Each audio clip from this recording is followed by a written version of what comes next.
question is in regards to the campaign leading into the 1960 elections. Did you discuss internally about the triangulation now that goes on with which state is so important that we're going to ignore other states, or what type of strategy did you guys employ during that 1960 campaign that would be different than what goes on now with the Democrats and Republicans about certain states being so important? That's a really good question. You know a lot about it. First of all, in the race for the nomination, Kennedy decided that he had to go into every primary, every contest, every state possible. I don't think we went into the District of Columbia primary because we knew that Hubert Humphrey was very, very well established there. But we went into Oregon, where Wayne Morris, the senator, was running as a favorite son. And I'm not sure I've told this much before, but we even went into Maryland and Ohio, where the governors wanted to be favorite sons. And we did that because Kennedy was not a shrinking violet. He asked for appointments to those governors, told them that if they insisted on, and the reason we didn't want favorite sons is because Kennedy had to win a majority on the first ballot. If he didn't win a majority on the first ballot, and the decision was going to be made in the back room, he knew that as a young Roman Catholic who had not been part of the inner establishment of the Senate or the party, his name wouldn't come out of that back room. So he didn't want any favorite sons. He went in to see Governor Tawes of Maryland and Governor DeSalle of Ohio, and he said, if you run as a favorite son, I'm going to have to run against you and beat you in your own state. And by the way, I have here in my pocket a poll which shows that I will beat you in your own state. And they both said, we'll endorse you. So that was in the run-up to the nomination. And he did win it on the first ballot, just barely. It was a roll call, alphabetical vote, and he got to the majority in Wyoming. Then, after the convention, Bobby Kennedy was the campaign manager. I'm sure he made decisions on which states to schedule. I was not involved in those decisions. And to the best of my knowledge, we went in as many states as we possibly could. But we included in that an appearance in Texarkana, which is on the border between Texas and Arkansas, and we counted that as 2 states. But we did not, we smiled when our opponent, Richard Nixon, vowed that he would personally carry his campaign to all 50 states. There he was, freezing up there in Alaska while we were mopping up for states that were still too close to call during the last weeks of the campaign. But I can also remember I was speaking in Virginia a couple weeks ago. And I recall that on that final, there was probably 10 days left, I don't know exactly. We made a stop, an airport stop in Virginia. Huge crowd.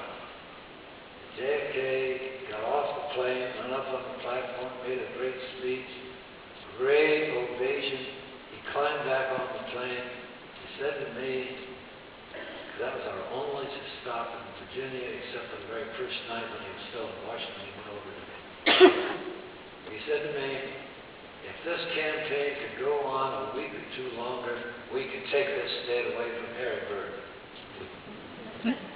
But for the most part, we went to as many as we could, but we didn't. We did go to Alaska at the very beginning, but actually before Labor Day. I have a wonderful story to tell you about that. One of my favorites. On the way up to Alaska, I briefed JFK. I said, one of the hot issues in this state is where it's a new state, is where the capital should be. For years, when it was a territory, the capital had been in Juneau. I gathered from recent news about Alaska that it is still in Juneau. And city, or in Fairbanks, which was a more centrally located city, or in Nome, which is where the Native American population congregated. So I said, and it's a no-win issue. If you come out for any one of them, all the others will be against you. It's that bitter an issue. JFK gets off the plane. First question from the press. Senator Kennedy, where do you think the Alaska capital should be located? Answer. Well, I don't know enough about that. I know too much about that question to give an answer.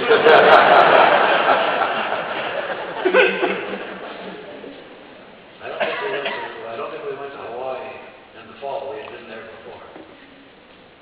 Yes, up front. You talked about the parallels between Obama and Kennedy and their connections to youth, and the Kennedy resignation in what could probably be considered the greatest service in history. Do you think that Obama could or would do the same? Yes. Can you expound upon that, or? Otherwise, we'll be here all night. Yes. They're in Vines an hour later. It's my time. Were you on the conservation committee with JFK when he came? No, and it's interesting that you call it the conservation tour because that's the way it started out. But I don't remember when we got to Grand Forks, was it still emphasis on conservation? Because halfway through the tour, as I mentioned in my book, it changed into emphasis on peace instead of conservation. But that's in part because the nuclear test ban treaty had just been ratified by the Senate. He was still basking in the glow of his American University speech on peace and on the fact that the test ban treaty had been initialed in Moscow later that summer. And he was looking forward to an election campaign. He knew that Barry Goldwater might very well be the Republican nominee, and Barry Goldwater was all out for war. And Kennedy thought that having a mandate from the American people after a campaign based on war and peace might be a very helpful thing for this country. I agreed with that.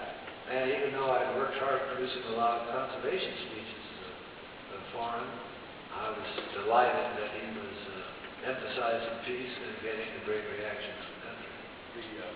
The other part of the question relates to that, and that is limited test ban treaty was passed by the Senate yesterday, 45 years ago. He was en route here between Pennsylvania and Duluth and then Grand Forks.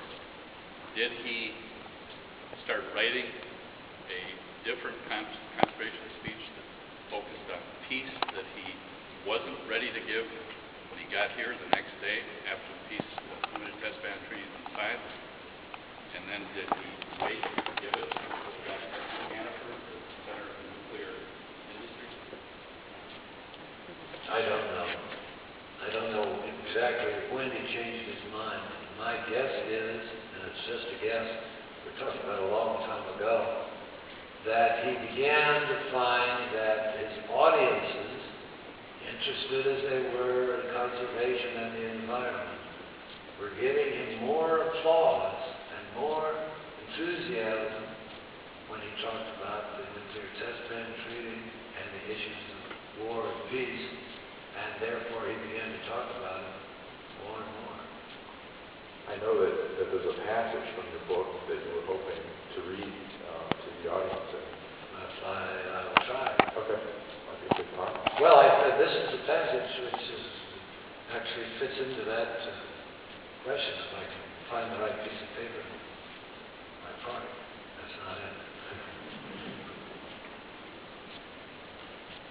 Try a different part. Yeah, the lights. Do you think the lights are okay? The lights are, I think, are pretty good. But I have to find the right page, the right piece of paper. I might need your help, Greg.